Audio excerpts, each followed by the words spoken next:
Hi friends, welcome back to Swami's kitchen. நாம் இன்றைக்கி பார்க்க போகிற ரெசிபி புட்டு. அது தேங்காய் பால் செய்திருக்கேன். ரொம்ப வாசனையாட்டு ரொம்ப பஞ்சு போல் இருக்கும். இதை பச்சரிசி மாவுலையும் செய்யலாம், புழுங்கலரிசி மாவுலையும் செய்யலாம். அதே போல் தேங்காய் பால்லையும் செய்யலாம், பசும்பால்லையும் செய்யலாம். இது எப்படி செய்திடலான்னு பார்த்துருவோம். தேவையான பொருளையும் பார்த்துருவோம். நான் 1 கப்பு பச்சரிசி புட்டு மாவு எடுத்திருக்கேன். இது வீட்டில் அரைச்ச மாவு தான். வீட்டில் அரைச்சி வறுத்து எடுத்த மாவு. ஒரு 1/4 டீஸ்பூன் உப்பு, ஒரு 3/4 கப்பு தேங்காய் பால் இல்லைன்னா நீங்கள் பசும்பாலும் விட்டு செய்யலாம். உப்பு போட்டுக்கிட்டு நம்ம இதை நல்லா எல்லா இடமும் கலந்து வரும்படியாக கலந்து விட்டுருங்க. இப்போ கொஞ்சம் கொஞ்சமாக தேங்காய் பால் விட்டு இப்படி மெல்ட்டால் பிசிறி விட்டானாங்க விடணும். பாருங்கள், எல்லா இடமும் பட்டு வரணும். தேங்காய் பால் கொஞ்சம் கெட்டியாக இருக்கணும். நல்லா ஊறி வரணும். நல்லா வறுத்த அரிசி மாவில் அதனால நல்லா ஊறி உதிரியாக வரணும். பாருங்க, இப்படி பசிச்சு விடுங்க. எல்லா பாலும் 3/4 கப்பும் விட்டாச்சு.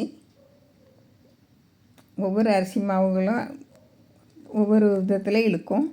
அதாவது கடையில் வாங்கின மாவு கொஞ்சம் குருணையாக இருக்கும், அது கூட கொஞ்சம் இழுக்கும். 1 கப்பு வரை இழுக்கலாம். பாருங்கள், இப்படி நல்லா பிசைஞ்சு மூடி வச்சுருங்க. ஒரு 10 நிமிஷம் அப்படியே இருக்கட்டு. நம்ம அதுக்கிடையில் இந்த கேரட்டை வதக்கி எடுத்துடலாம். ஒரு கடாயில் 1 டீஸ்பூன் நெய் விட்டு காய்ச்சதும் நம்ம ஒரு பெரிய கேரட்டை நான் துருவி வச்சுருக்கேன். துருவி வச்சு அதை போட்டு நல்லா வதக்கி விட்டுருங்க. நல்லா வதங்கினா மட்டும் போதும், ரொம்பவும் வதங்கினு இல்லை. இந்த பச்சை வாசனை போகணும், அவ்வளோதான். இப்போ இதை இறக்கி ஆற வச்சுருவோம். இப்போ நம்ம 10 நிமிஷம் கழித்து இந்த மாவை பார்த்துருவோம்.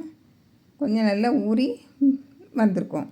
பாருங்கள், உதிரியாட்டு இருக்கும். இப்போ அப்படியே ரொம்ப கட்டியாக இருந்தேன்னா மிக்ஸி ஜாரில் மாற்றி ஒரு சுற்றி எடுத்துடுங்க. நல்லா பொலன்னு பூ போல் வந்துடும்.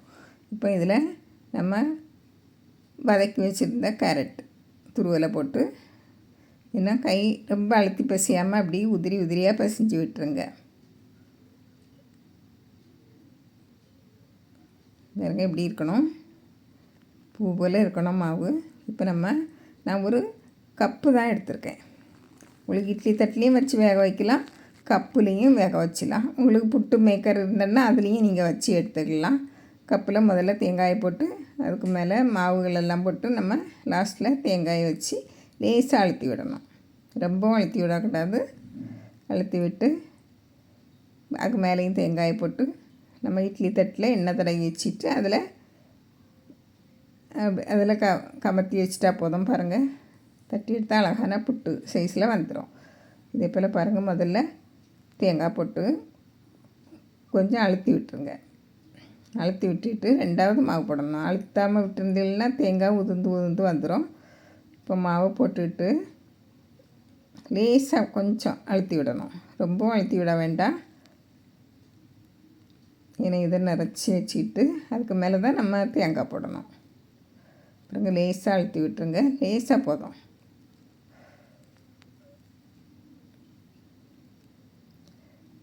பாருங்க, தேங்காயம் போட்டு லேசாக அழுத்தி விட்டுருங்க. பாருங்கள், இவ்வளோ அழகாக வந்துட்டுன்னு பாருங்கள். கப்பில் கொஞ்சம் எண்ணெய் தடவிட்டுங்க. உங்கள்கிட்ட புட்டு மேக்கர் இருந்தால் புட்டு மேக்கர்லேயும் வச்சுருங்க. இது லகுவாக இருக்கும் புட்டு மேக்கர் இல்லாதவங்களுக்கு. இதை இப்போ இட்லி பானையில் தண்ணி வச்சு கொதித்ததும் நம்ம அதில் தூக்கி வச்சிடலாம். ஒரு 10 நிமிஷம் நல்லா வேகணும். பாருங்கள், முடிச்சிடுவோம். 10 நிமிஷம் கழித்து பார்ப்போம். இங்கே கம்மனி வாசனையாட்டு இருக்குது. புட்டு மாவு தேங்காய் பால் வாசனையோடு இருக்குது. பாருங்கள், இதை இப்போ எடுத்துருவோம். நல்ல பஞ்சு போல் இருக்குது, நல்ல வெந்து இருக்குது. அதே நேரத்தில் நல்லா வாசனையாட்டும் இருக்குது. தேங்காய் பால் தேங்காயோட வாசனையோட நல்லா அருமையாக வந்திருக்கு. பாருங்கள், அந்த கேரட் எப்படி இருக்குன்னு பாருங்கள். கேரட் துருவல் இதை பாருங்கள், நான் பிச்சு பார்க்க. இதே போல் நீங்களும் காலையில் பிரேக்ஃபாஸ்ட்டுக்கு செய்து பாருங்கள். பிடிச்சிருந்தால் லைக் பண்ணுங்கள், ஷேர் பண்ணுங்கள், கமெண்ட்ஸ் பண்ணுங்கள். மறக்காமல் சப்ஸ்கிரைப் பண்ணுங்கள். தேங்க்யூ.